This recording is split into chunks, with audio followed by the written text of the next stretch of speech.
The air inside Habitat Unit 4B carried the scent of recycled oxygen and the faint, earthy musk of the organic filter vines clinging to the walls. It was a familiar smell, one that usually meant safety for Vaelen Voss. But tonight the air felt heavy, charged with a static electricity that had nothing to do with the station's power grid. Vaelen stood in the center of the small living area, his heavy work boots still laced tight.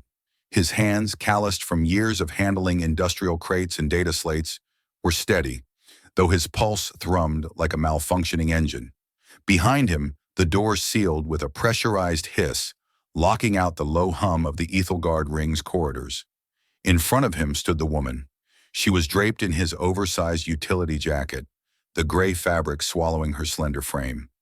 Under the harsh overhead LEDs, her skin glowed with a faint, olive-tone luminescence, a soft bioluminescence that flickered rhythmically near her collarbones. Her red hair, matted with the dust of the market, fell in tangles over her shoulders. She didn't look at him. Her eyes were fixed on the floor, on the neat row of children's shoes lined up against the wall. Kira and Lumi were quiet, too quiet. Kira, the eldest at 8 years old, stood by the kitchen counter, her knuckles white as she gripped the edge. Lumi, only 6, was closer to the woman, her wide eyes tracking the faint pulses of light beneath the stranger's skin. "We are home now," Vaelen said. His voice was a low rasp, cutting through the silence like a blade. The woman didn't move. She remained standing in the exact spot where he had placed her, her posture rigid, her chin tilted at an angle that spoke of a pride that no chain could ever fully break. "Kira, take your sister to the back." "Start on your logistics homework," Vaelen commanded, not unkindly. "I already finished mine, Papa," Kira whispered, her gaze never leaving the woman. "Is she going to stay?" Vaelen exhaled, a long, weary sound. He felt the weight of the last 3 hours pressing down on his spine. He had walked into the central market as a respected auditor with a clean record. He had walked out as a target, a man who had publicly dismantled a high-value debt contract and walked away with the collateral. "She is staying," Vaelen confirmed, "for as long as she needs." The woman's head turned then. Her eyes were a deep, swirling amber, the color of a dying star. She looked at Vaelen, then at the girls. The bioluminescence along her neck flared a bright, sudden gold before fading back to a dull ember. "Why?" she asked. Her voice was thin, unused to speaking without permission. Vaelen reached up and unbuttoned his collar, the movement stiff. He thought of the market platform. He thought of the way the crowd had looked at her, as a thing, a piece of exotic hardware to be leased and discarded. "My daughters asked," he said simply, "and the math of your contract was an insult to my profession." He turned toward the small kitchen, his movements habitual. He needed to ground himself in the mundane. He grabbed a ceramic pitcher and poured a glass of water, the clear liquid splashing softly. He set it on the table. "Drink," he said. "No one counts the calories here. No one measures the intake." Lumi stepped forward then, breaking the invisible barrier. She reached into the pocket of her dress and pulled out a small crumpled protein bar, the kind distributed at the station's primary school. She held it out to the woman with a steady hand. "It has chocolate," Lumi said softly. "It makes the bad feelings go away." Aethelis, for that was the name on the digital filing he had skimmed, looked down at the child. Her fingers, long and elegant despite the raw abrasions from the cuffs, trembled as she took the bar. She didn't open it. She held it to her chest as if it were a holy relic. The silence returned, but it was different now. The jagged edges had been softened by the small gesture of a 6-year-old. Vaelen watched them, his auditor's mind already calculating the risks. He had 48 hours before Castor Vane's lawyers filed a counter-injunction. He had 72 hours before the corporate enforcers started knocking on doors. He had 1,000 credits in his savings and 2 daughters who had just taught him that some debts were worth more than his life. "Go," Vaelen told the girls again. This time they obeyed. Kira took Lumi's hand and led her down the narrow hallway, their footsteps fading into the soft carpet of the sleeping quarters. Vaelen looked at Aethelis. She was staring at the water glass. "The bathroom is through the second door," he said, pointing. "There is soap. It is unscented. The water takes a minute to reach temperature. I will find you some clean clothes." They will be too large, but they will be yours. Aethelis finally met his eyes. The amber in her gaze seemed to search his soul, looking for the hidden ledger, the secret price. You saved me because of them, she said.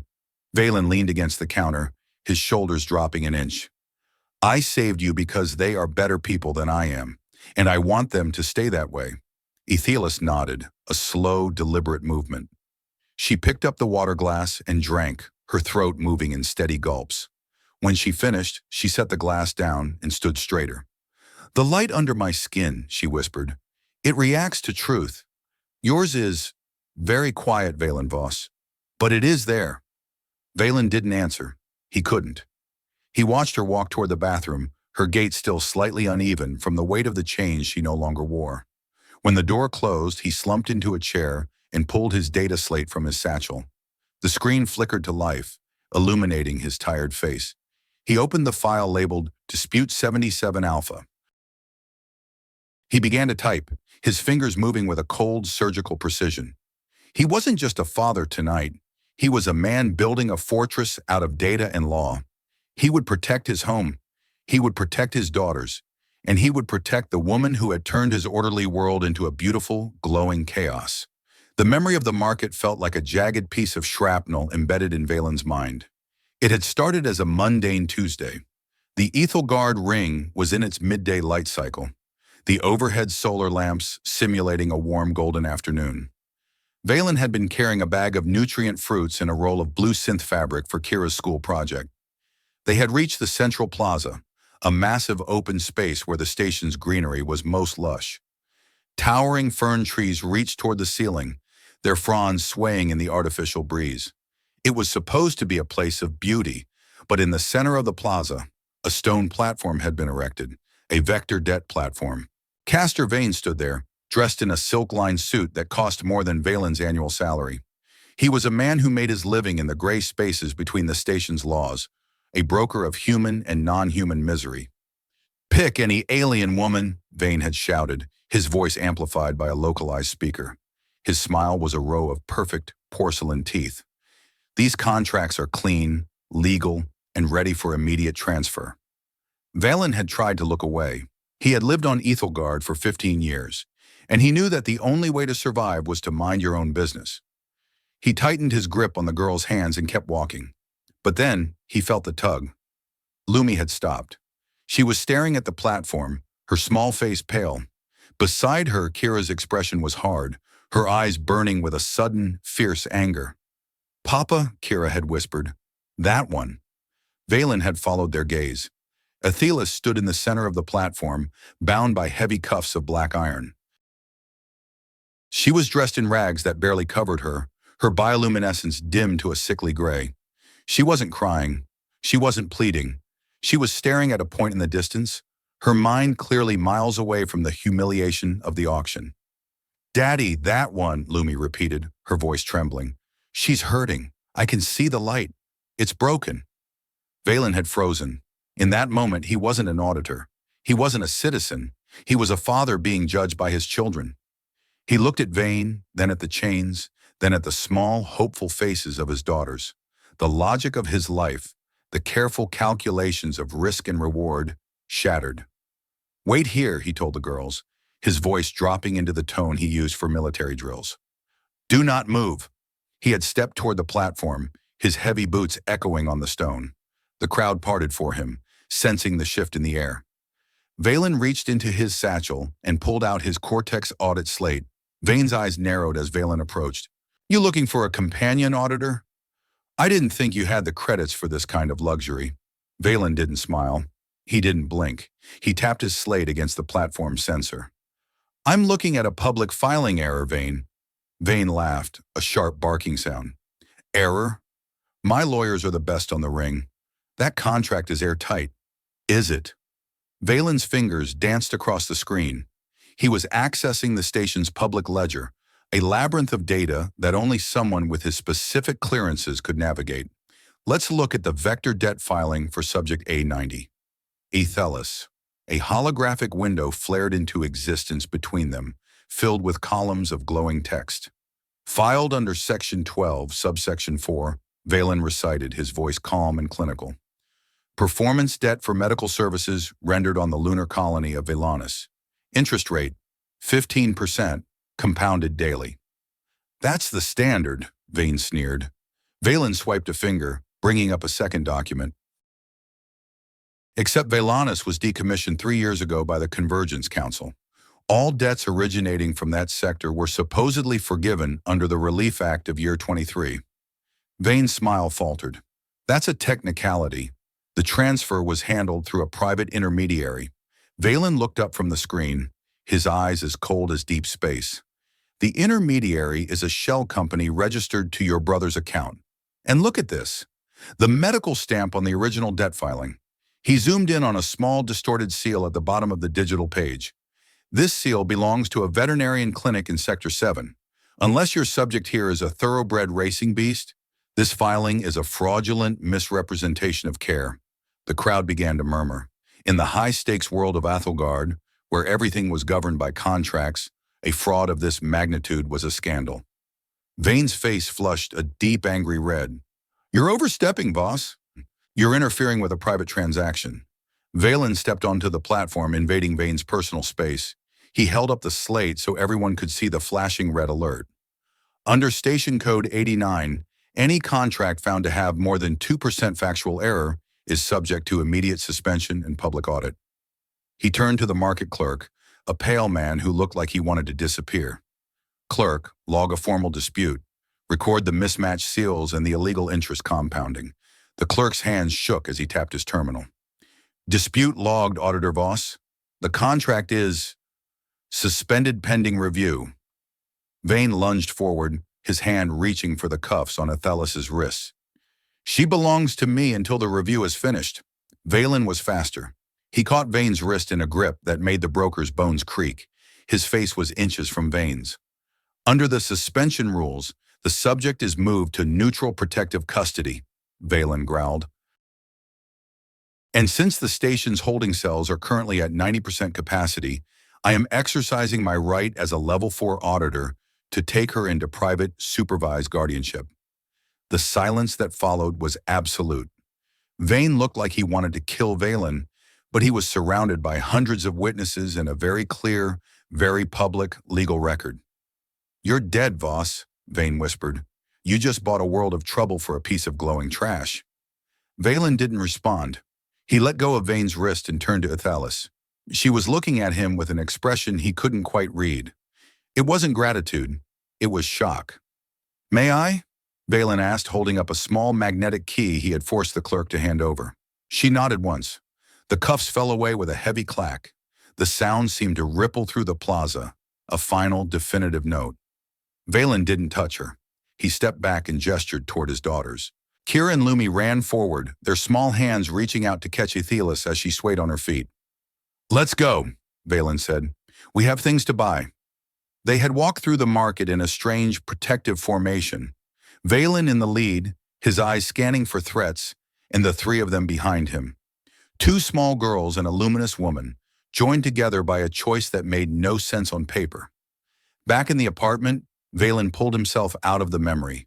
He looked at the slate in his hands. The data was there. The law was on his side for now, but he knew how the ring worked. Law was a tool for the powerful, and he had just snatched a very expensive tool out of the hands of a very dangerous man. He stood up and walked to the kitchen window. Outside, the Aethelgard ring stretched in a vast, graceful arc. Millions of lives, billions of credits, all moving in a perfect, predetermined orbit. He had just knocked himself out of that orbit. The bathroom door opened. Aethelis stepped out, wearing a pair of Vaelen's old cargo pants and a thick wool sweater. The clothes were far too big. The sleeves rolled up several times, but she looked human, or as close to it as a luminin could look. The light under her skin was a soft, steady pulse now, a rhythmic amber glow that matched her heartbeat. I don't know how to be a guest, she said, her voice a little stronger. Vaelen turned from the window. You aren't a guest, Aethelis. You're a member of a disputed ledger, and in this house that means your family. He walked over and handed her a spare data slate. It was preloaded with the station's maps and a basic translation guide. Sleep when you can, he told her. Tomorrow we start the real fight. Aethelis took the slate, her fingers brushing his. For a second, her skin flared a brilliant warm orange. Thank you, Vaelen Voss, she whispered. Vaelen just nodded. He didn't tell her that he was terrified. He didn't tell her that he had no idea how to win. He just watched her walk toward the spare room, her silhouette glowing faintly in the dark hallway, a small star trapped in a world of cold metal and ancient debts. He sat back down at the table and opened his files. He had 3 hours before he had to wake the girls for school. 3 hours to find a way to make the impossible legal. The morning cycle on the Aethelgard ring didn't arrive with the sunrise. It began with a low-frequency hum that vibrated through the floor plates, signaling the atmospheric scrubbers to increase their output.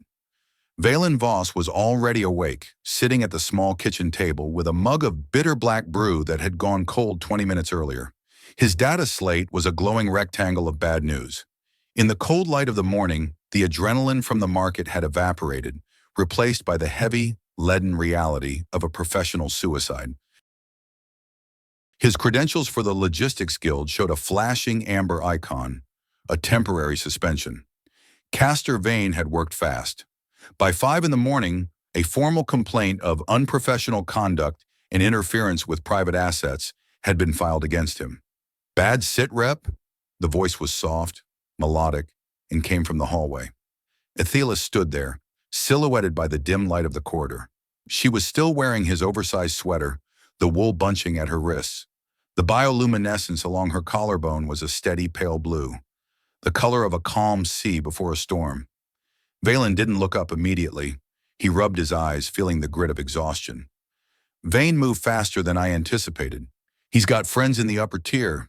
My access codes are locked. I'm officially on the scrap heap until the arbitration board meets. Aethelis stepped into the kitchen, her movements fluid and silent. She didn't walk like the spacers Vaelen knew, who stomped as if trying to remind the gravity plates they were there. She moved like a part of the air itself. You lost your livelihood for a stranger, she said. It wasn't a question, it was an observation. In my world, that is called a pulse debt. It cannot be repaid with credits. Vaelen finally looked at her. I didn't do it for a pulse debt, Aethelis. I did it because my girls were watching. If I'd walked away, I would have been teaching them that some people aren't people at all. That's a cost I couldn't afford. He stood up, his joints popping. Besides, I'm an auditor. I don't like messy ledgers. Vane's contract was a mess. It bothered my sense of order. Aethelis smiled, a small, sad thing. You lie to yourself with logic, Vaelen Voss, but your skin glows with a different truth. The sound of a door sliding open interrupted them. Lumi came trotting into the kitchen, her hair a wild nest of dark curls. She stopped when she saw Aethelis, her eyes widening. Then, without a word, she walked over and hugged the woman's legs, burying her face in the oversized wool sweater. Aethelis froze. Her hands hovered in the air, trembling. She looked at Vaelen, her amber eyes wide with a sudden, sharp panic. It was the look of a creature that had only known touch as a precursor to pain. It's all right, Vaelen said softly.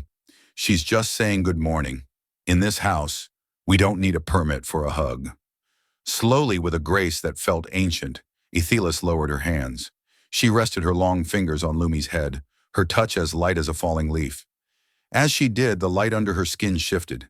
The pale blue bled into a warm, vibrant orange, pulsing in time with the child's breathing.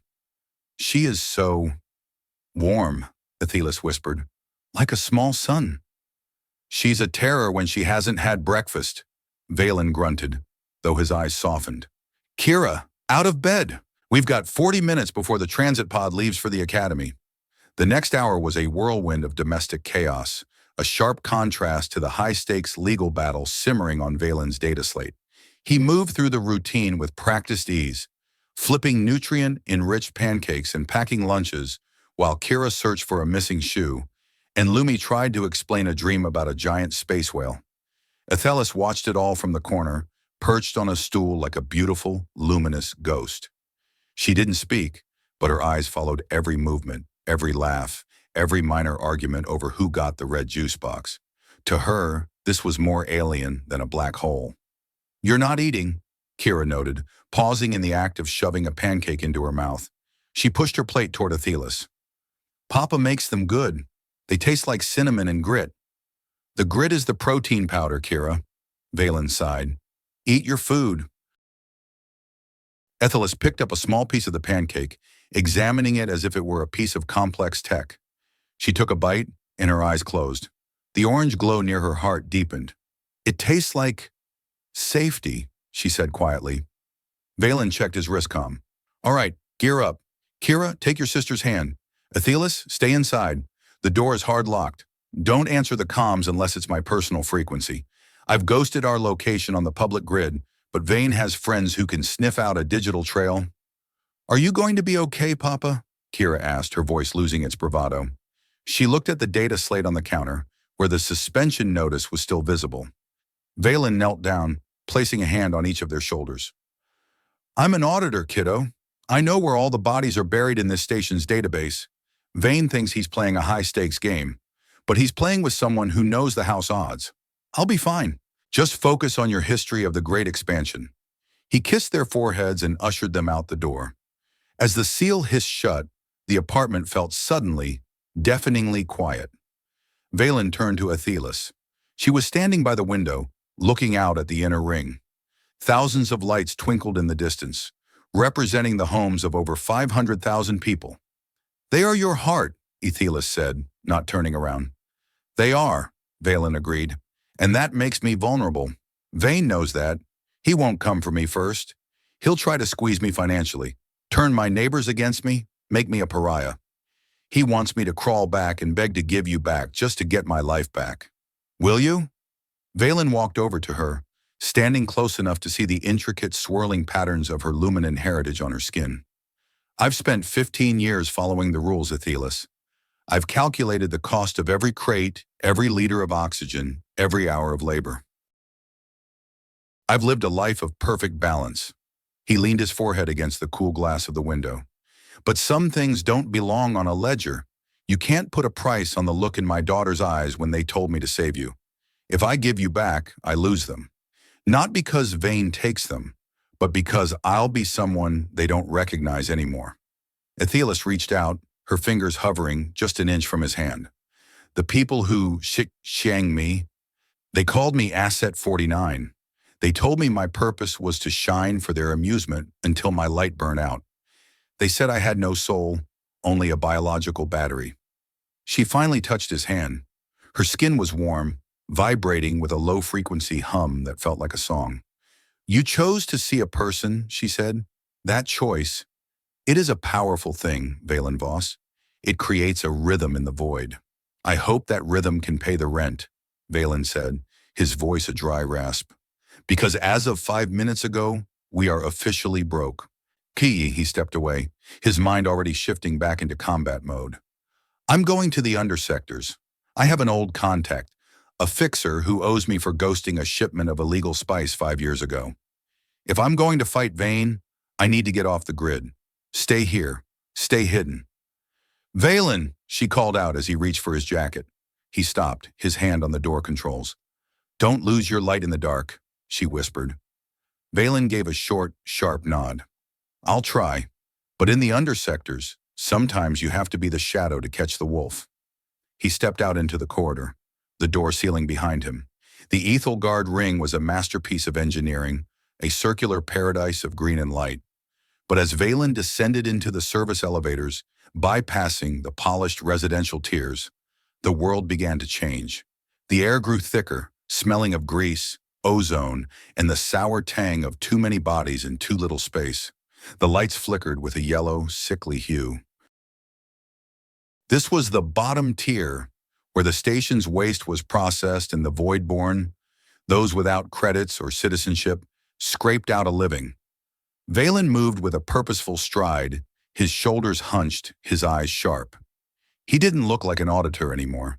He looked like a man who had seen the raw, ugly underside of the universe and survived it. He reached a door marked with a fading stencil of a wrench.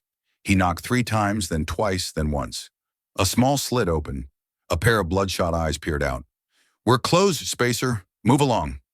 Tell Jax that the man who audited the Red Star shipment is here, Vaelen said, his voice cold. Tell him the ledger is still open.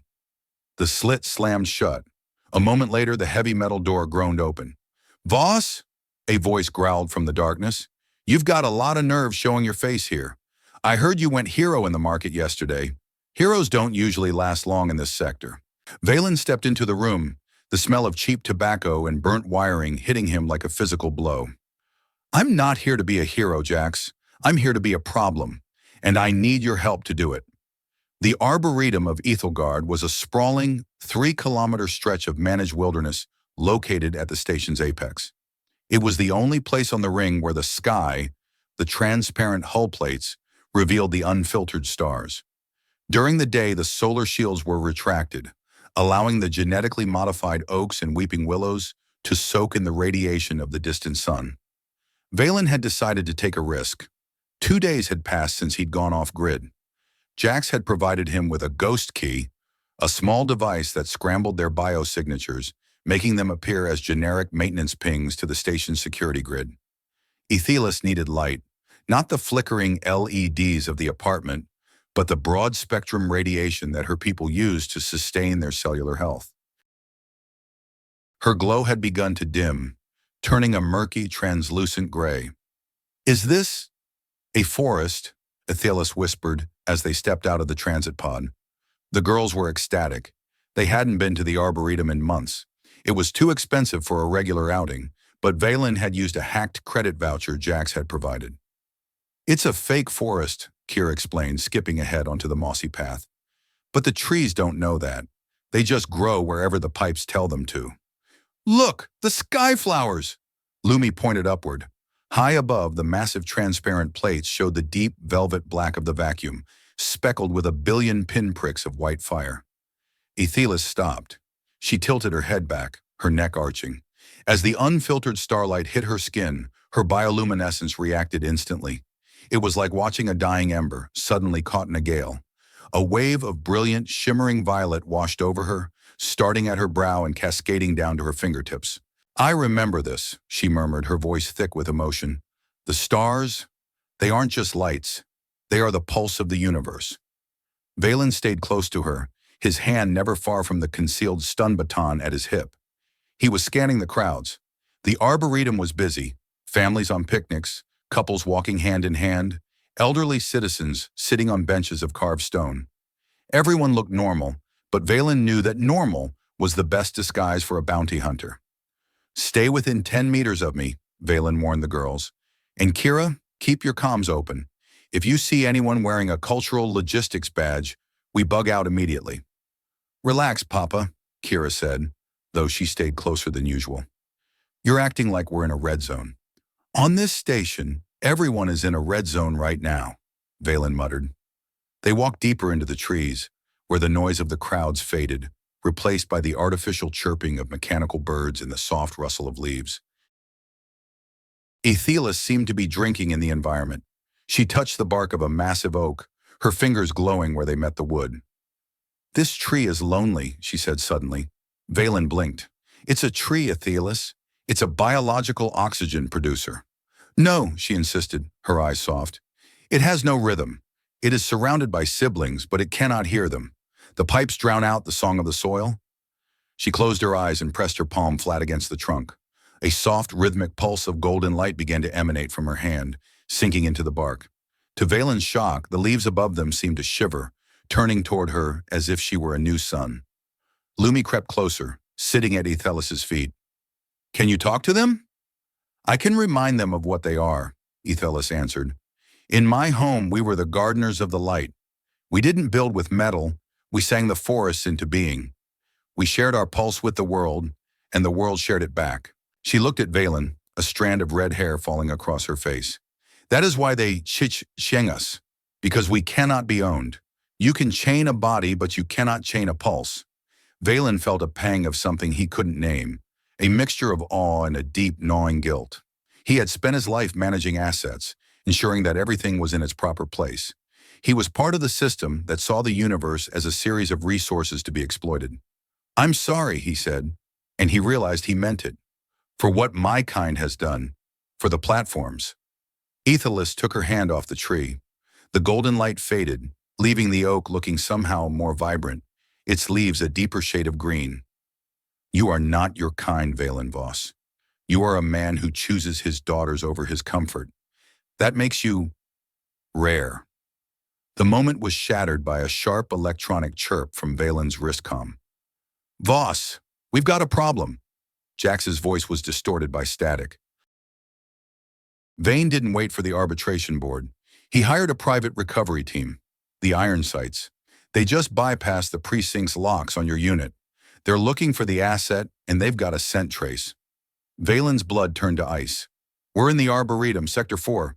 Get out of there, now! They've got a dropship heading for the Apex landing pad. You've got 5 minutes before they lock down the transit lines. Vaelen didn't hesitate. He grabbed Lumi, hoisting her onto his hip. Kira, move! Back to the pod station! Now! What's happening? Kira cried, her face pale with terror. The wolves are here! Vaelen snapped.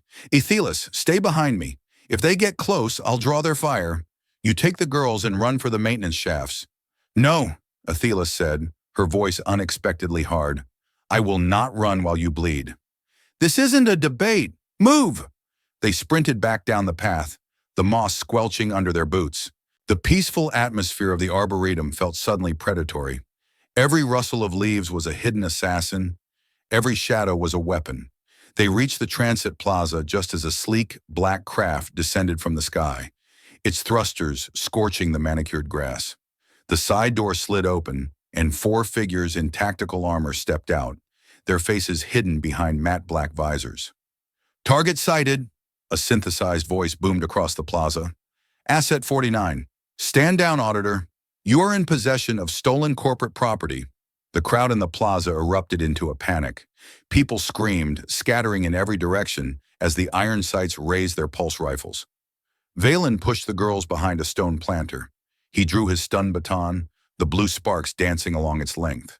It was a pathetic weapon against military-grade hardware, but it was all he had. Property? Vaelen shouted, his voice echoing in the vast space. The contract is under public dispute. You have no legal standing to be here.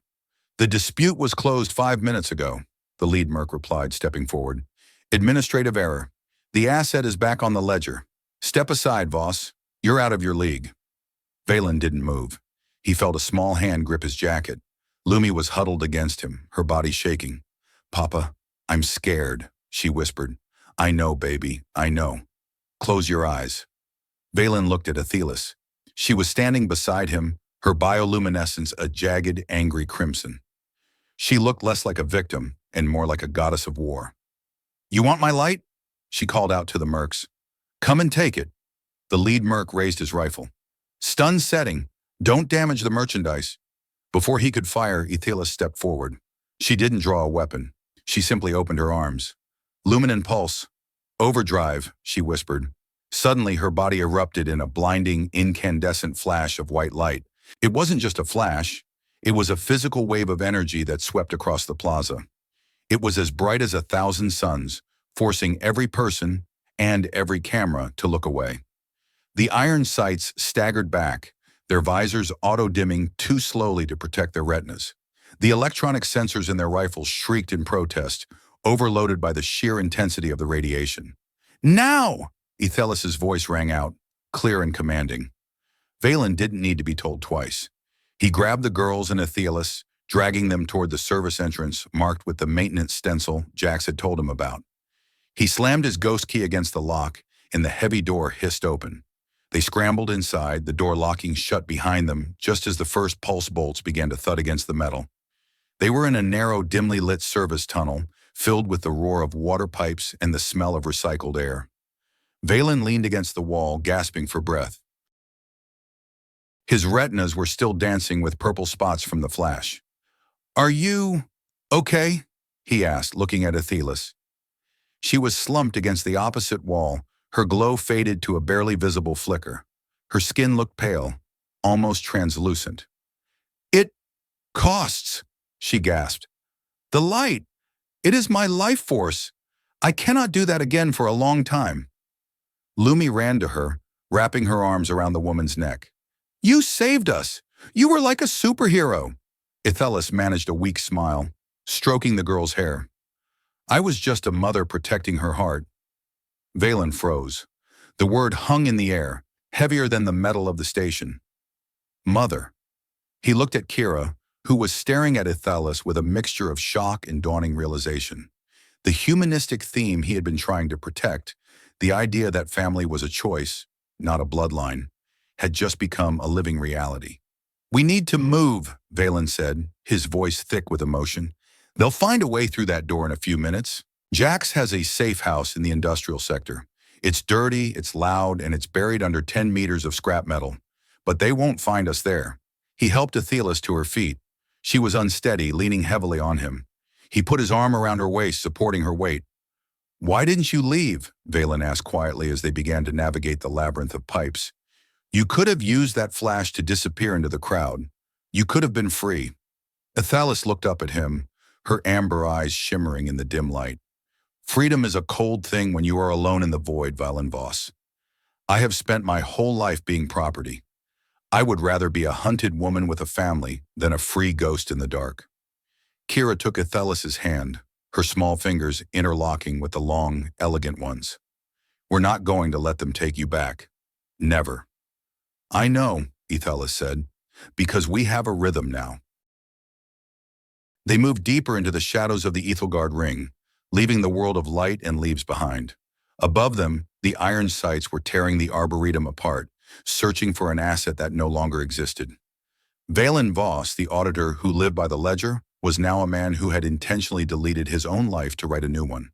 As he led his ragtag family through the dark, he realized that he had never been more bankrupt, and he had never felt more wealthy. The seeds were planted. The lesson, that family is the light we choose to carry for each other, was no longer a theory. It was a pulse, beating in the dark, steady and defiant. Voss, Kira whispered as they reached a junction. What happens if we can't find Jax's safe house? Vaelen squeezed her hand. We keep moving, Kira. We're voidborn now, and the void is a big place to hide. Time to bug out of the main lines, Vaelen said, shifting into the gritty language of the undersectors. We're ghosting the whole system. From here on out, we don't exist to the ring. We're just shadows in the scrubbers. Copy that, Papa, Kira said, a hint of her father's steel in her voice. They disappeared into the vent, leaving the world of credits and contracts behind for good.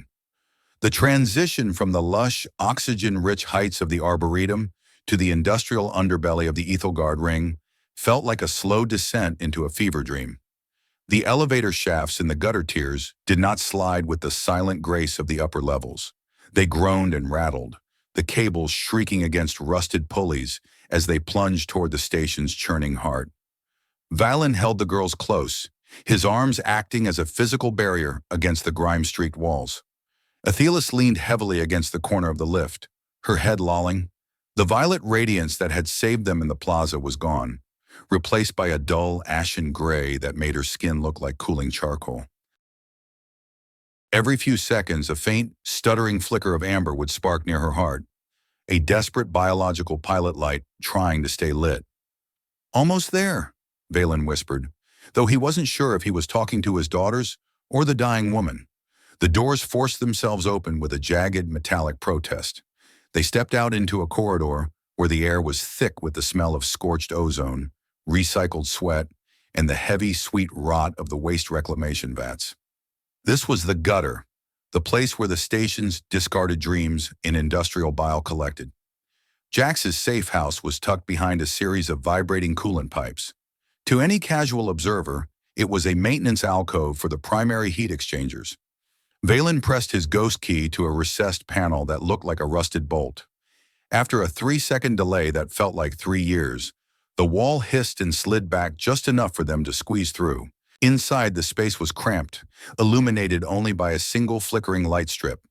There were 2 narrow cots, a chemical toilet, and a workbench covered in dismantled circuitry.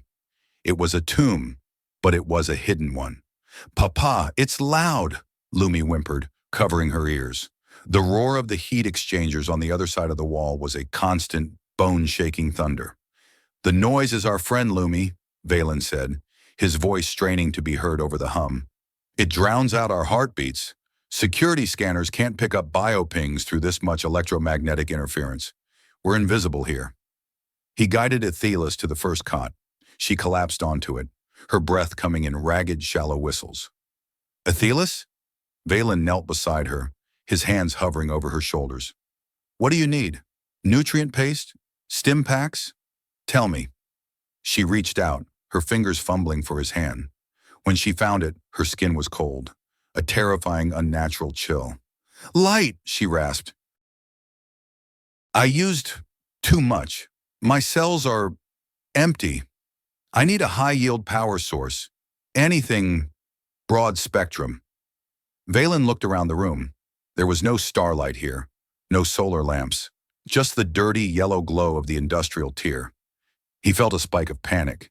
His auditor's mind began to scramble for a solution, running through the inventory of the room. Kira, stay with your sister. Don't touch the door controls, Vaelen commanded. He turned to the workbench. He found a portable fusion torch, the kind used for heavy hull welding. It was a dangerous, volatile piece of equipment, but it produced an intense, high-energy arc. He stripped the safety casing with a screwdriver, his hands moving with the frantic precision of a man defusing a bomb. Vaelen, what are you doing? Kira asked, her voice trembling. I'm going to jumpstart her, Vaelen muttered. He positioned the torch 6 inches from Aethelis' chest and triggered the ignition. A brilliant sapphire blue arc of plasma hissed into life, illuminating the cramped room with a violent, flickering intensity. Aethelis gasped, her back arching off the cot as the radiation hit her skin. For 10 minutes, Vaelen held the torch, the heat blistering the skin on his knuckles. Slowly, agonizingly, the gray in Aethelis' skin began to recede. A faint golden pulse returned to her collarbone, matching the rhythm of the blue arc. When the torch finally ran out of fuel, the room plunged back into the yellow dimness. Aethelis fell back against the mattress, her eyes fluttering open. She looked exhausted, but the death pallor was gone. Thank you, she whispered. Vaelen sat back on his heels, his lungs burning from the ozone. He looked at his daughters. They were huddled together on the second cot, watching him with expressions that combined terror and a strange, newfound awe. He realized then that the hero they had seen in the market was gone. He was something else now, a desperate man doing ugly things to keep a fragile light from going out. We need supplies, Vaelen said, standing up and wiping his singed hands on his trousers. Real food, water filters, and I need to see what Vane is broadcasting. Jack said the dispute was closed by administrative error. That doesn't happen unless someone higher than Vane is pulling the strings. You can't go out there, Papa, Kira said, standing up. The iron sites, they'll be everywhere. I know the service routes, Kira. I spent 6 years auditing the gutter's logistics. I know how to move through these tiers without ever touching a public walkway. You two, you have to be the adults while I'm gone. Take care of her. He looked at Aethelis. She was watching him, her amber eyes shimmering with a quiet intensity. Vaelen, she said, the wolves will be looking for a man and a woman. If you go alone, you are just another scrapper in the dark. Be a shadow. Don't be a hero this time. I'm done with being a hero, Vaelen said, his voice like grinding stone. I'm just an auditor trying to balance a very bloody ledger. He stepped out into the roaring heat of the corridor, the door sealing behind him. The gutter was a labyrinth of vertical shafts and horizontal steam tunnels. Vaelen moved through them with a grim efficiency. He avoided the scag hunters, the low-level bounty hunters who prowled the lower tiers for easy marks, and stuck to the maintenance catwalks that hung over the waste vats. He reached a black market hub in Sector 29. It was a cluster of shipping containers welded together, smelling of fried fat and cheap engine oil. A group of vent rats, orphaned children who lived in the air ducts, scurried past him, their eyes bright with hunger and suspicion. Vaelen approached a vendor selling refurbished data slates and illegal comlinks. Looking for a ghost ping? The vendor asked, his voice a wheezing rattle. He had a cybernetic jaw that didn't quite line up with his skull. 10 credits for an hour of untraceable airtime.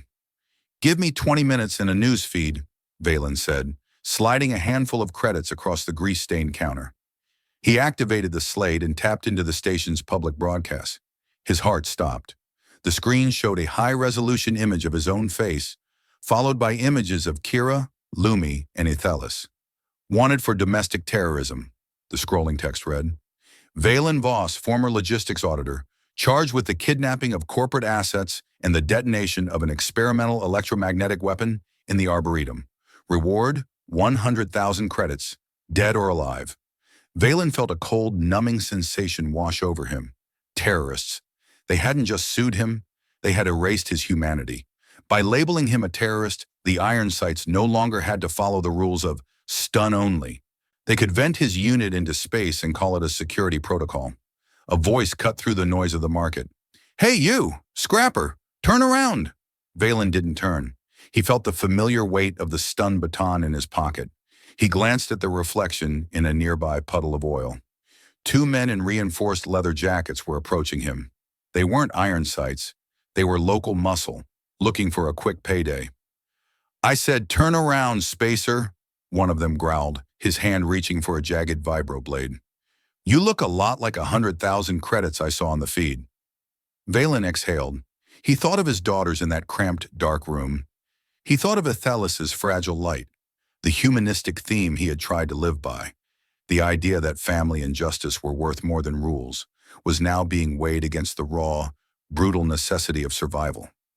"I'm not the man you're looking for," Vaelen said, his voice low and dangerous. "Yeah? Well, let's see your ID tag." The man reached for Valen's shoulder. Vaelen moved before the hand could land. He spun, his elbow connecting with the man's cybernetic jaw with a sickening crunch.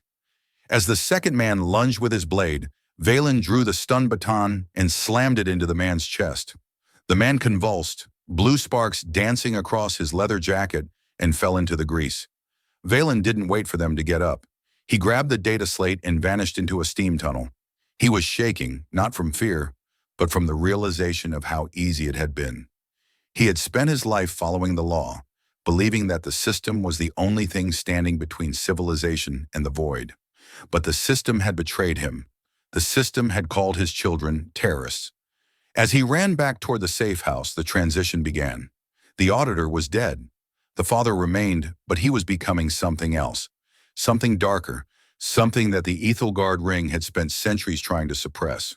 The safe house was silent when Vaelen returned, save for the rhythmic, thundering heartbeat of the station's heat exchangers. He slipped through the door, his chest heaving, his mind a chaotic mess of wanted posters and the smell of ozone. "Papa?" Kira stood up from the cot, her eyes searching his face. "You're bleeding." Vaelen touched his forehead, feeling a warm, sticky smear where a piece of debris had caught him during the flight. "I'm fine. Just a scrap in the market. Where's Aethelis?" "She's awake," Lumi said, pointing to the other cot. Aethelis was sitting up, her back against the wall. The golden glow in her skin had stabilized, though it was still faint. She looked at the data slate in Valen's hand, then at his eyes. She saw the change in him, the hardness around his mouth, the way his hand twitched toward his weapon. "They have labeled you," she said softly. "Terrorists!" Vaelen spat the word out like it was poison. "They're offering 100,000 credits for us, dead or alive. Vaen isn't just trying to get you back, Aethelis. He's trying to erase the mistake of ever letting us see you." He slumped onto the workbench, his head in his hands. "I've made a mess of this. I thought I could outthink them. I thought the law would protect us. I was wrong. I've put Kira and Lumi in a cage with no exit." "No, Papa," Kira said, stepping forward. She reached out and took his hand, her small fingers surprisingly strong. "You didn't put us in a cage. You took us out of one. We were just living in a pretty room before. Now we're together." Vaelen looked at his eldest daughter. She was 8 years old, and she was talking about the collapse of their lives as if it were an upgrade. He felt a lump in his throat that no logic could dissolve. "Aethelis," Vaelen said, his voice cracking, "tell me the truth. Why does Vaen want you this badly? You're a Luminen, yes, you're rare. But 100,000 credits for a domestic terrorist hunt? That's more than the value of 1,000 Luminen labor contracts. There is something else. Something in your ledger I haven't seen." Aethelis looked at the girls, then at Vaelen. She seemed to be weighing the cost of a secret against the weight of their lives. Slowly she reached into the oversized sweater and pulled at a thin, translucent cord around her neck. Attached to the cord was a small organic sphere, no larger than a walnut. It looked like a piece of amber, but inside, a tiny glowing spark revolved in a slow, hypnotic orbit. It wasn't light. It was life. "This is why," she whispered. Vaelen leaned in, his auditor's curiosity momentarily overriding his fear. "What is it?" "It is the seed of Vaelonis," Aethelis said. "My people, we didn't just shine. We were the repositories of our world's genetic memory. When the Convergence Council ordered the sanitization of our planet, they thought they had destroyed every living thing. But they missed the keepers." She held the sphere toward the light strip. The spark inside pulsed in response to her own heartbeat. "I am the last keeper. This seed contains the biological blueprints for the entire luminant ecosystem. The trees that sing, the flowers that heal, the water that carries memory. If this seed is planted in a world with a compatible sun, Vaelonis will be born again." Vaelen felt the room spin. "You're not an asset. You're a civilization." "Vane doesn't want to plant it," Aethelis said, her voice turning bitter. "He wants to sell it to the biotech conglomerates. They want to strip the code, patent the bioluminescence, and turn our soul into a luxury product for the Tier 1 citizens. They would kill the seed just to see how the gears work." "And Vane found out you had it," Vaelen said, the pieces of the puzzle finally clicking into place with a terrifying finality. "He suspected. That is why the platform was so public. He was waiting for someone to notice. He didn't expect a man like you to interfere. He expected a corporate scout to see me and make a quiet bid. You were the variable he couldn't account for." Vaelen stood up and began to pace the narrow room. "This changes everything. This isn't just a legal dispute anymore. This is a war of extinction. They can't let you live, Aethelis, and they definitely can't let us live now that we know." The turning point was here, and it was a jagged cliff edge. Vaelen looked at his daughters. They were sitting on the cot, listening to a conversation about the end of a world as if it were a bedtime story. He had a choice. He knew Jax. He knew the gutter. He could probably find a way to smuggle the girls onto a cargo freighter heading for the Outer Rim. He could save them, but he would have to leave Aethelis behind. He would have to leave the seed of Vaelonis to the wolves. If he stayed with her, if he tried to fight this war, the chances of Kira and Lumi surviving were less than 5%. His auditor's brain was screaming at him. Minimize the loss. Save the viable assets. Sacrifice the outlier. "Papa?" Lumi asked, sensing the darkness in his thoughts. "Are we going to help Aethelis find a garden for the seed?" Vaelen stopped pacing. He looked at Lumi, then at Kira. He remembered the moment in the market. "Daddy." That one. They hadn't just asked him to save a woman. They had asked him to save the idea of hope. If he abandoned Aethelis now to save their lives, he would be killing the very thing he had tried to protect in them. He would be giving them a long life, but it would be a life lived in the shadows of a great betrayal. The cost of not learning the lesson was clear. Survival at the price of the soul. "Yes, Lumi," Vaelen said, his voice steadying. "We're going to find a garden, but first we're going to have to burn down the house of the man who took it." He turned to Aethelis. "I need to get to the core of the station's logistics grid. If I can upload the truth about the Vaelonis Relief Act, the real one, not the sanitized version Vane is using, I can trigger an automatic station-wide audit. The Convergence Council might be corrupt, but the AI that runs the legal grid is programmed for absolute consistency. If I can prove fraud, the Iron Sight's contract becomes void instantly. They'll be legally obligated to stand down." "And how do we get to the core?" Aethelis asked. "It's in the high tiers, behind 1,000 guards." "We don't go through the guards," Vaelen said, a grim smile touching his lips. "We go through the waste reclamation system. It's dirty, it's dangerous, and it's the only part of the station that the high tiers don't want to look at. We're going to use the gutter to drown them." Aethelis stood up, her glow brightening to a determined, fiery amber. "I will help you. My light, it can override their sensors if I'm close enough. I can be your shield." "No," Vaelen said. "You'll be our heart. Kira, Lumi, pack the bags. We're moving out in 10 minutes. "Where are we going, Papa?" Kira asked, already reaching for her jacket. "We're going to audit the universe, Kira, and we're going to start with Ethelgard." As they prepared to leave, a loud metallic thud echoed through the wall. Not the thud of a heat exchanger, the thud of a thermal breach charge being placed. "Down!" Vaelen screamed, throwing himself over the girls and Aethelis. The wall erupted in a shower of sparks and molten metal. The iron sights hadn't waited for them to move. They had followed the scent trace Jax's ghost key had failed to hide. Through the smoke, 4 figures in black tactical gear emerged, their pulse rifles humming with lethal energy. "Asset 49 located," a cold, synthesized voice announced. "Target Voss, authorized for termination." The turning point was no longer a cliff edge. It was a plunge into the fire. Vaelen drew his stun baton, but he knew it was a toothpick against a tidal wave. He looked at Aethelis, who was already beginning to glow with a desperate, self-sacrificing intensity. He looked at his daughters, who were huddled in the corner, their eyes wide with the realization that the world was finally coming for them. "Time to bug out," Vaelen yelled. But as he lunged toward the service vent, a pulse bolt caught him in the shoulder, throwing him backward into the workbench. The world went white. The smell of ozone and burnt fabric filled his nose. As he slipped toward unconsciousness, he felt a warm, golden light wrap around him. Not a flash, but a soft, protective embrace.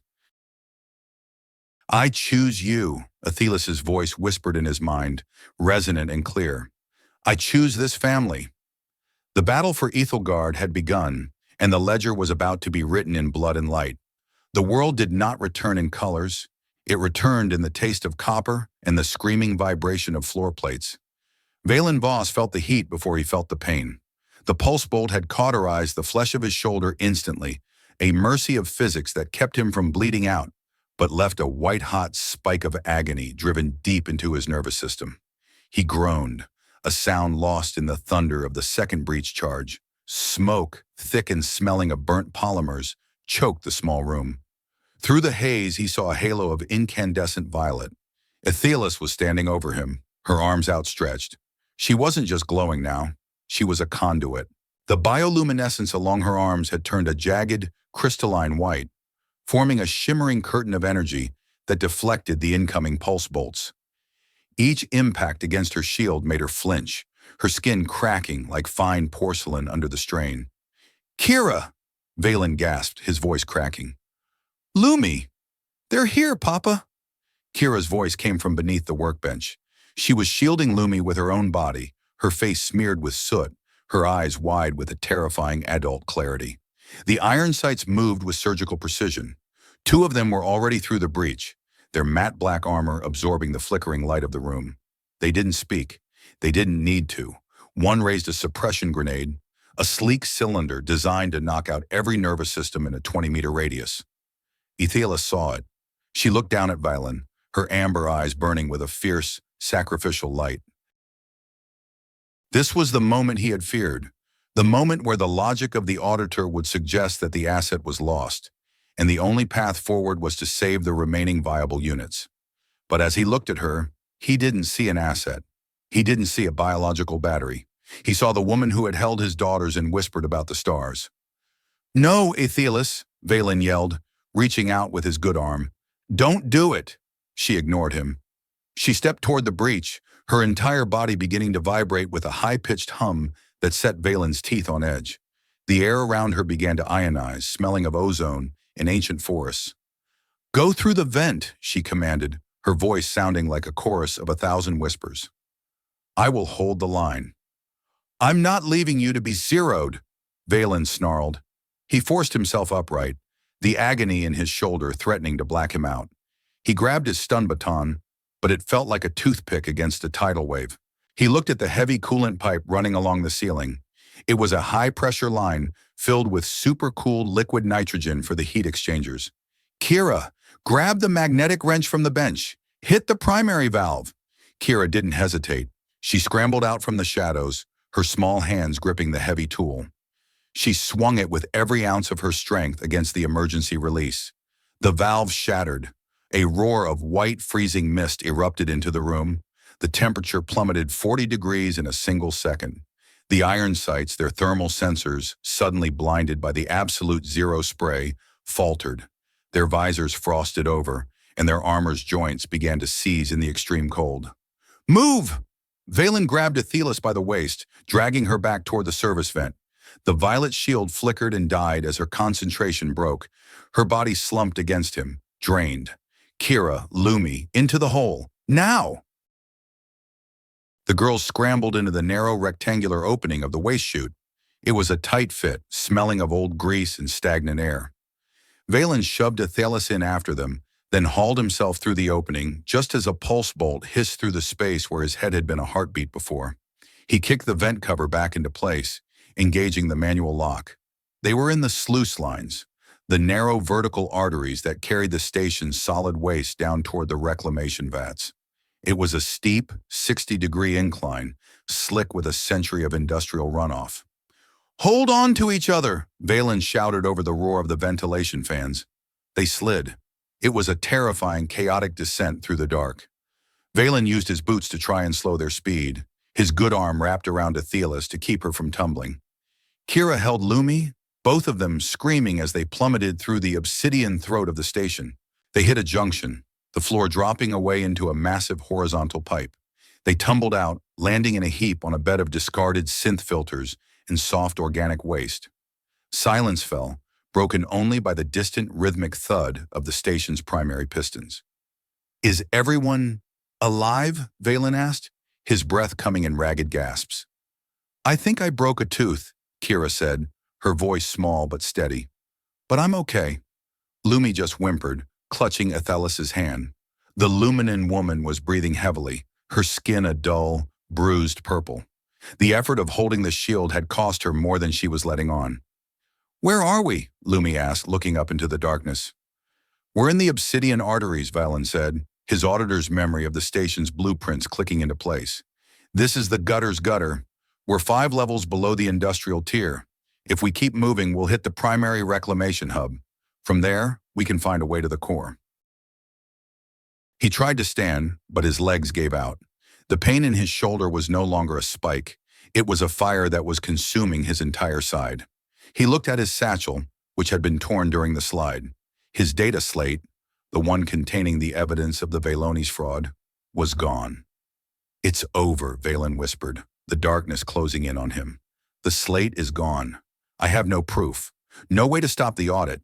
I've just led my family into a sewer to die." Aethelis crawled toward him. She placed her hand on his wounded shoulder. A soft, warm amber glow emanated from her palm. The pain didn't vanish, but it receded, becoming a dull, manageable ache. "The proof is not on a piece of glass, Vaelen," she said, her eyes meeting his. "The proof is here."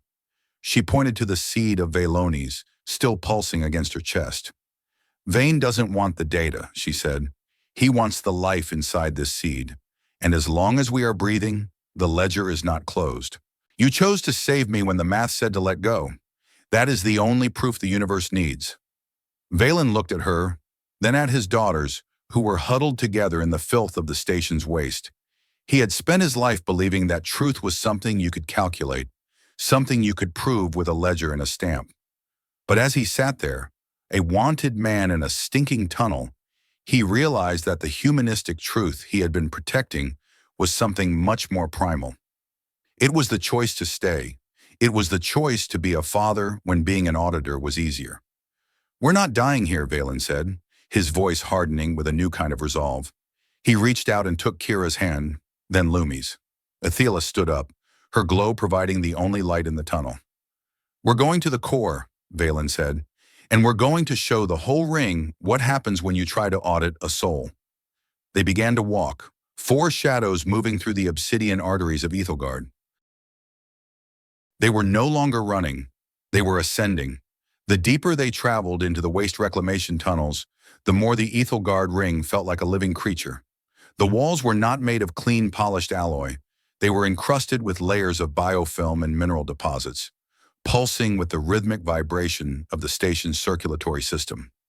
This was the gutter void, a place so far removed from the golden light of the residential tiers that it felt like another dimension entirely. The air was a thick, humid soup of methane and recycled moisture. Vaelen led the way, his hand resting on the wall to guide himself through the near-total darkness. His shoulder was a numb weight, Aethelis' touch having dampened the nerves, but he could feel the fever beginning to burn in the back of his throat. "Papa, my shoes are sticky," Lumi whispered. Her voice echoed off the curved walls, sounding ghostly and hollow. "Keep moving, Lumi," Vaelen said, his voice a low rasp. "Don't think about the floor. Think about the stars we saw in the Arboretum. We're just in the dark part of the map right now." "I'm not scared," Lumi lied, though her grip on his hand was tight enough to cut off circulation. They reached a junction where 4 massive pipes converged into a central cistern. A walkway of rusted grating hung precariously over a pool of churning, black liquid. The sound was deafening, the roar of 10,000 toilets and industrial drains emptying into the abyss. Vaelen stopped at the edge of the grating. He scanned the area, his auditor's instinct looking for anomalies. He didn't see sensors or cameras, but he saw something worse. Footprints in the grime. Fresh ones. "Hold up," Vaelen whispered, raising his hand. A shadow moved in the darkness across the cistern. Then another. They emerged from the steam like wraiths. The dredgers. These were the people the station forgot. The Voidborn who had lived in the reclamation levels for generations. They were dressed in rags of filter cloth, their skin a pale, translucent gray from a lifetime without sun. "Scrappers?" one of them asked, his voice a high-pitched wheeze. "Or meat for the vats?" "We're just passing through," Vaelen said, his hand moving toward his stun baton. "We don't want any trouble with the local grip." The lead dredger, a woman with a cybernetic eye that hummed with a sickly yellow light, stepped onto the catwalk. She looked at Vaelen, then at the girls, and finally at Aethelis. When her gaze landed on the Luminen woman, her cybernetic eye clicked and zoomed. "Luminen," she hissed. "I haven't seen a glow skin down here since the great blackout of year 15. You're the one from the feeds, the terrorist." "I am no terrorist," Aethelis said, her voice calm and resonant despite her exhaustion. "I am a woman who was tired of being a thing." The woman laughed, a dry, rattling sound. "We're all things down here, Glowskin. We're just the spare parts that the high tiers haven't recycled yet. There's a big reward for your heads. Enough credits to buy us a one-way ticket to a colony with real air." Vaelen stepped in front of his family, his boots clattering on the grating. He didn't look like an auditor anymore. He looked like a wolf guarding his pack. "You think those credits will ever reach you?" Vaelen asked, his voice dripping with venom. "You think Vane or the Iron Sights are going to come down here and hand out bags of credits to gutter trash? They'll come down here with incinerators to clean up the witnesses." The dredgers shifted uneasily. Vaelen had hit a nerve. In the gutter, the only thing more certain than the grime was the betrayal of the high tiers. "We're all in the same ledger, lady," Vaelen said, leaning in. "Look at my kids. You think they're terrorists? They're 8 and 6. They're here because they chose to save a life. You want to sell them out for a lie that will never pay out? Or do you want to help us burn the man who calls us all assets?" The woman with the cybernetic eye stared at him for a long, agonizing minute. The yellow light of her eye flickered as she processed his words. She looked at Kira, who was staring back with a defiance that no 8-year-old should possess. "Voss, isn't it?" the woman asked. "The auditor who went foobar." "That's me," Vaelen said. She spat into the black water below. "I used to be a technician in the high tiers, before they replaced my department with an AI and tossed me into the waste chute. I know your name. You were the only auditor who ever checked the safety ratings for the gutter's atmospheric scrubbers." Vaelen blinked. He barely remembered that audit. It had been 5 years ago, a minor task he'd performed with his usual clinical precision. To him, it was just paperwork. To her, it had been the only time the station had acknowledged their existence. "The scrubbers still work," the woman said, her tone softening an inch. "Because of that report." She turned to her companions and gave a sharp, 2-fingered whistle. "Stand down. They're not meat. They're ghosts, just like us." The dredgers vanished back into the shadows as quickly as they had appeared. The woman beckoned to Vaelen. "I'm Ratchet," she said. "Follow me. The primary core lift is guarded by the Iron Sights, but there's a bypass, a series of vertical steam vents that the station's engineers stopped using 20 years ago. It's a hell of a climb, but it'll take you straight into the high-tier logistics hub." "Why are you helping us?" Aethelis asked, stepping forward. Ratchet looked at the amber glow of the seat of Vaelanis. "Because for a second, You made this stinking hole look like a garden, she said. And because I'd give my other eye to see Castor Vane's face when an auditor crawls out of his toilet to ruin him? They followed Ratchet through a maze of pipes so narrow they had to crawl on their bellies. The heat was becoming intense, the steam hissing from the joints in the metal. Every breath felt like inhaling liquid lead. Transformation was no longer a metaphor. It was a physical reality. Vaelen's expensive boots were shredded, his hands were stained with a grime that would never fully wash away, and his mind had shifted from the cold logic of the ledger to the hot, desperate focus of the survivor. He looked at Kira and Lumi. They were covered in soot, their faces hardened by the ordeal, but they weren't crying. They were moving with a quiet, grim purpose. They had learned the lesson before he had. They had understood from the beginning that people weren't units to be managed, but hearts to be protected. "We're almost at the vent," Ratchet said, stopping at the base of a massive, vertical shaft that disappeared into the heights above. "This is the main heat sink for the logistics core. It's going to be hot, real hot. You've got to climb the rungs before the next steam purge." "How long until the purge?" Vaelen asked, looking at the rusted iron rungs that lined the shaft. 20 minutes, Ratchet said. "If you're not out by then, you'll be steamed like a ration pack." Vaelen looked at Aethelis. She was weak, her glow fluctuating wildly. He looked at the girls. They were exhausted. "I'll go first," Kira said, grabbing the bottom rung. "I'm the lightest. I'll help Lumi."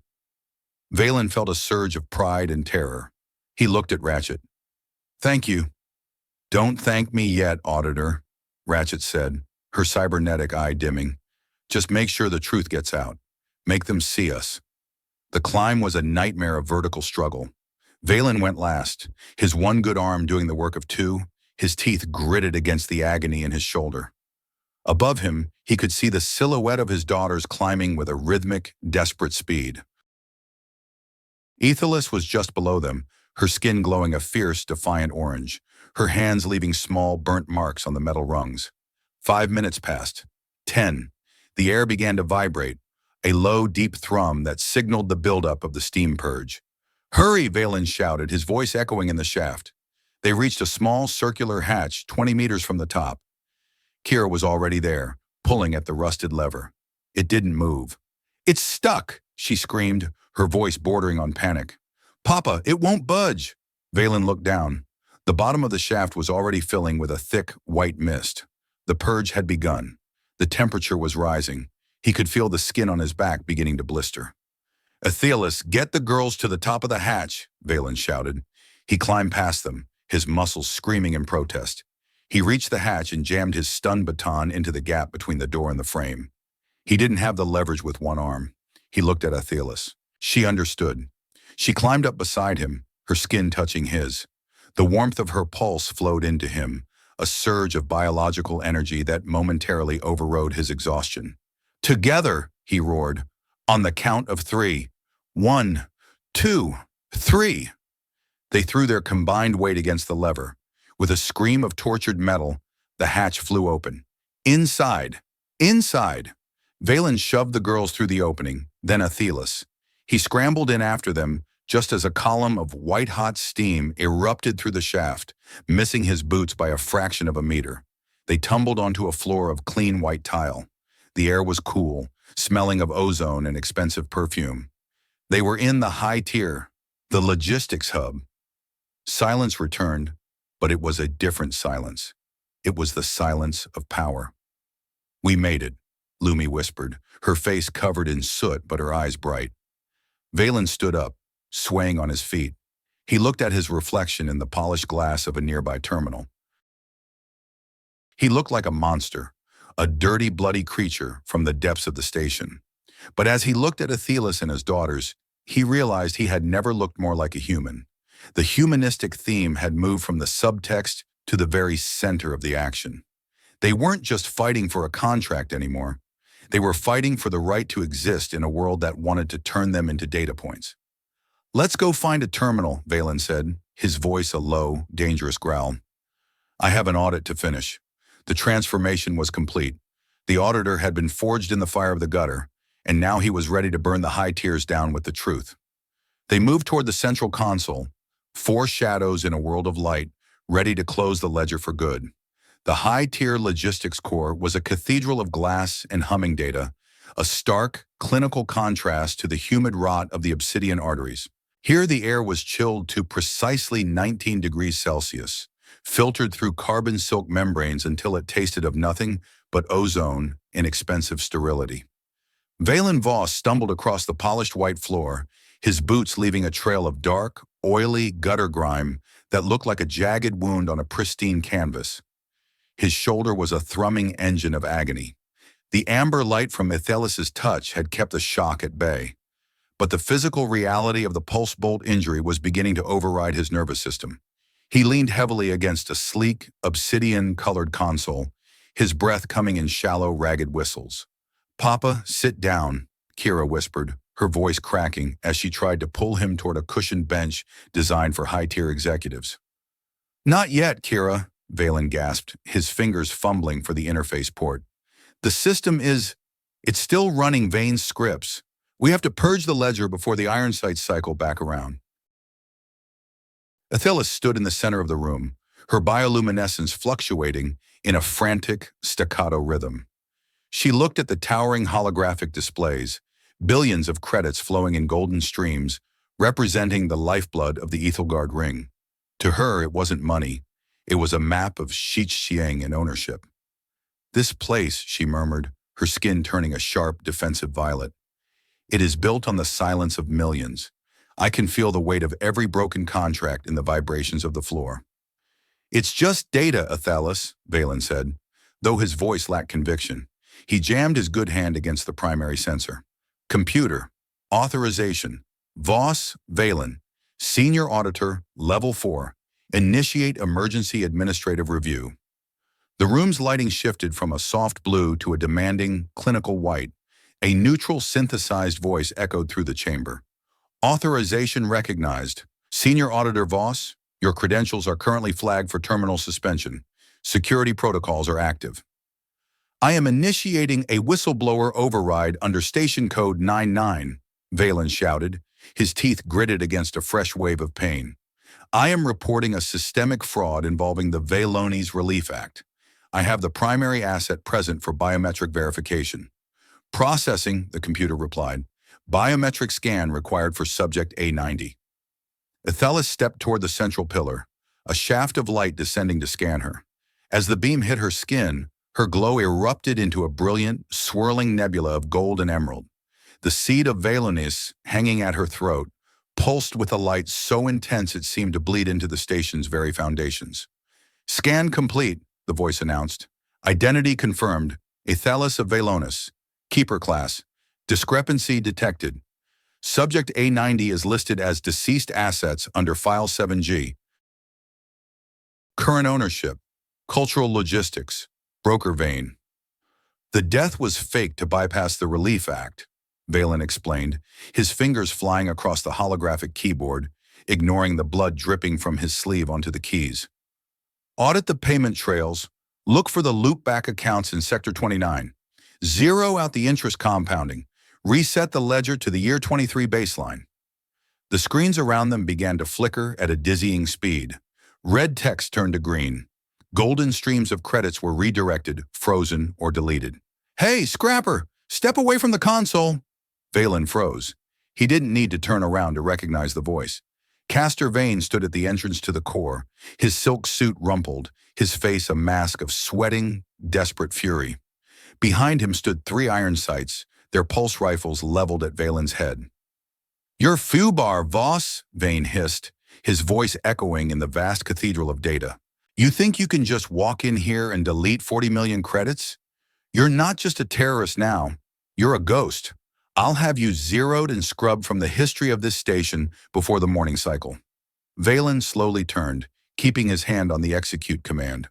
"The audit is already halfway finished, Vaen. The AI has found the mismatched seals. It's found the veterinarian clinic signatures. It's currently tracing the 40 million credits back to your private offshore account on Vaelones Prime." Vane's eyes flickered to the screens, his confidence wavering for a fraction of a second. "It doesn't matter. I own the precinct. I own the lawyers. I own the light you're standing in." "You don't own us," Kira said, stepping out from behind Vaelen. She was small, covered in the filth of the gutter, but her eyes held a hardness that made the iron sights hesitate. You don't own her, and you don't own my papa. Vaelen laughed, a high-pitched, hysterical sound. Kill them. All of them. Leave the girl, the asset, but kill the auditor and the runts. We'll report it as a security breach. The iron sights shifted their weight, their fingers tightening on the triggers. Vaelen, look at the screen, Vaelen said, his voice strangely calm. A massive station-wide notification flared across every holographic surface in the core. It wasn't just in English, it was in every language spoken on Aethelgard. Audit complete. Systemic fraud detected. Contracts for Sector 29 suspended. All iron site recovery mandates voided under Law Code 5. The synthesized voice of the station spoke again, but this time it carried a different authority. The authority of the machine that kept the air breathable and the gravity stable. Broker Castor Vaelen, your citizenship is hereby revoked pending criminal investigation for grand embezzlement and crimes against sentient dignity. Security forces are en route to your location. Iron sights, your corporate licenses have been flagged for immediate decommissioning. Stand down or be categorized as hostile entities. The rifles in the mercs' hands emitted a low, dying whine as their internal power cells were remotely deactivated by the station's core. They looked at each other, then at Vaelen, then at the floor. They were professionals. They knew when the ledger was closed. No! Vaelen screamed, lunging toward Vaelen. I built this! I am the rhythm of the station! Aethelis stepped forward. She didn't use a weapon. She simply looked at him. As she did, the bioluminescence under her skin flared into a blinding, pure white, the light of a sun that refused to be eclipsed. You are a noise in the void, Castor Vaelen, she said, her voice echoing with the resonance of her lost world. And the void is finally listening. Vaelen tripped, falling to his knees as the station's security drones swarmed into the room, their blue and silver shells humming with judicial energy. They surrounded him, their stun emitters glowing. Vaelen watched as Vaelen was dragged away, the broker's screams fading into the vast silence of the high tier. He felt the tension leave his body, and for a moment, the world tilted dangerously.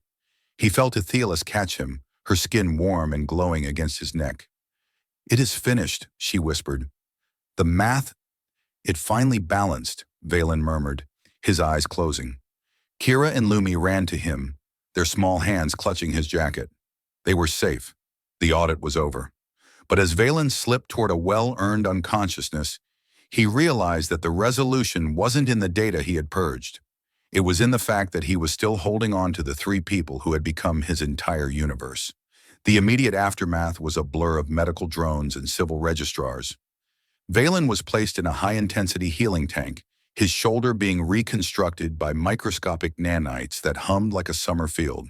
Aethelis refused to leave his side, her presence a constant, golden anchor in the sterile infirmary. Secondary characters began to emerge from the shadows of the gutter. Ratchet, the woman with the cybernetic eye, was granted a temporary amnesty for her help in the Vaelen scandal. She stood at the foot of Vaelen's bed 2 days later, her metallic eye clicking as she looked at the clean white sheets. You did it, Auditor, Ratchet said, her voice a gravelly rasp. The gutter is buzzing. People are talking about rights and dignity like they're real things. You broke the machine. I didn't break it, Ratchet, Vaelen said, his voice stronger now. I just reminded it of the rules it was supposed to follow. Same thing, she shrugged, a small smile touching her pale lips. Family looks good on you, Voss, even if you're a bit of a mess. As Ratchet left, Vaelen looked at Aethelis, who was sitting by the window, watching the stars through the thick hull glass. He began to process the transformation within himself. He had spent 38 years believing that the only way to protect his daughters was to follow the rules, to be invisible, to keep the ledger balanced at all costs. He had been wrong. The only way to truly protect them was to be willing to burn the ledger when it became a cage. He had learned that humanity wasn't a biological category. It was a choice made in the face of impossible odds. He looked at his daughters who were playing a game of star tag on the infirmary floor. They were no longer just survivors of the gutter.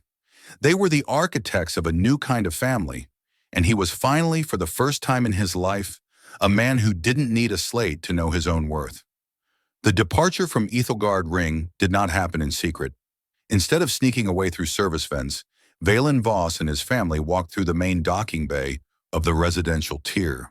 The station's atmosphere had changed.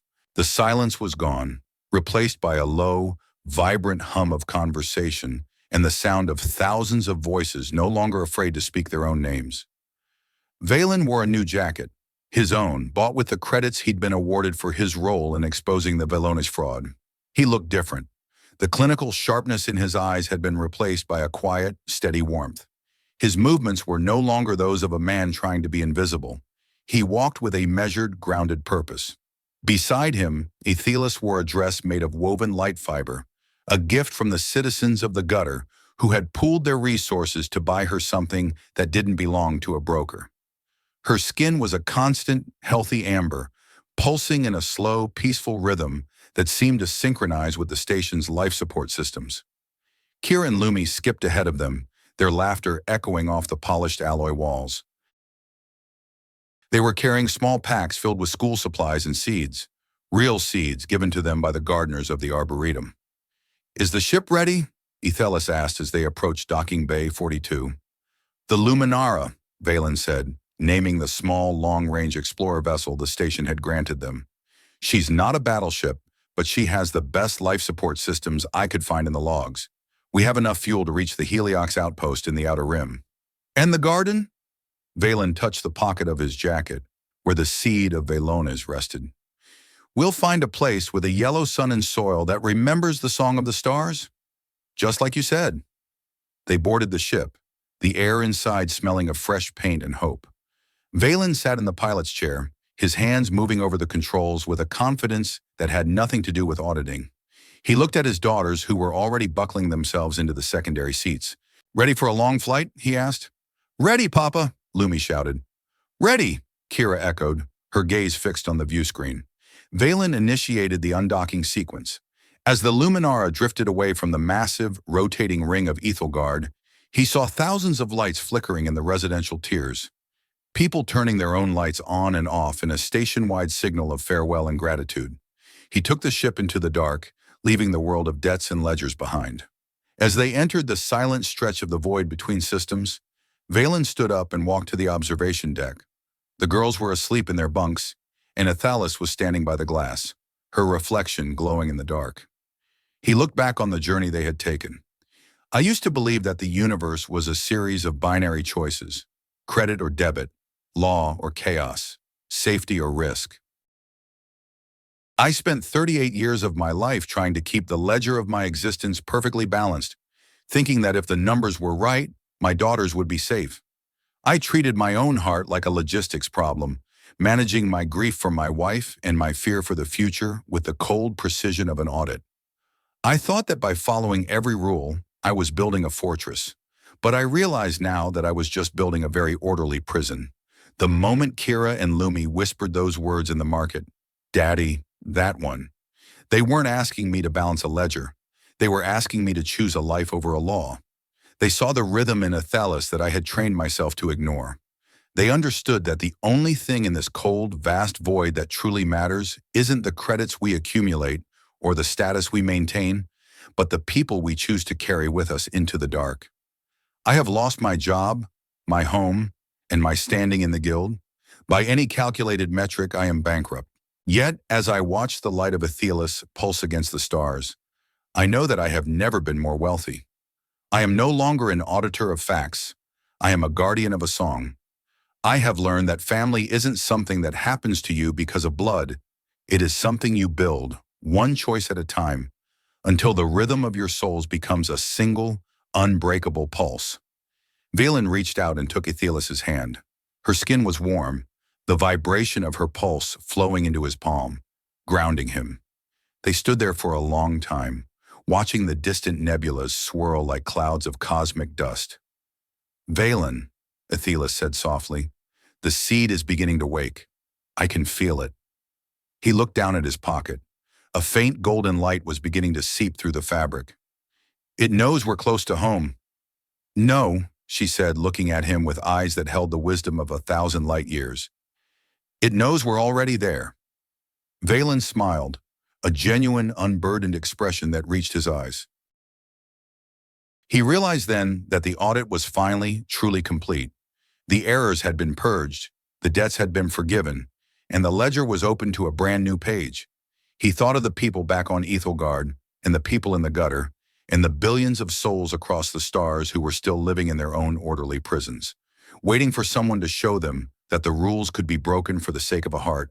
He looked out at the infinite blackness, punctuated by the brilliant fire of the stars, and he felt a question rising in his mind, a question that had no binary answer, only a rhythm. I spent so many cycles thinking that my duty was to the system, to the predictable and the calculable, until my children showed me that the most important thing I could ever audit was my own capacity to love.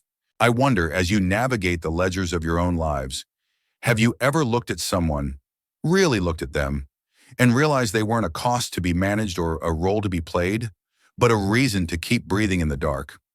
What would it feel like to finally choose the one that your heart is whispering for, even if it meant letting the rest of the world fall away? Vaelen turned back to the controls, his hands steady as he guided the ship toward the golden light of a far-off sun.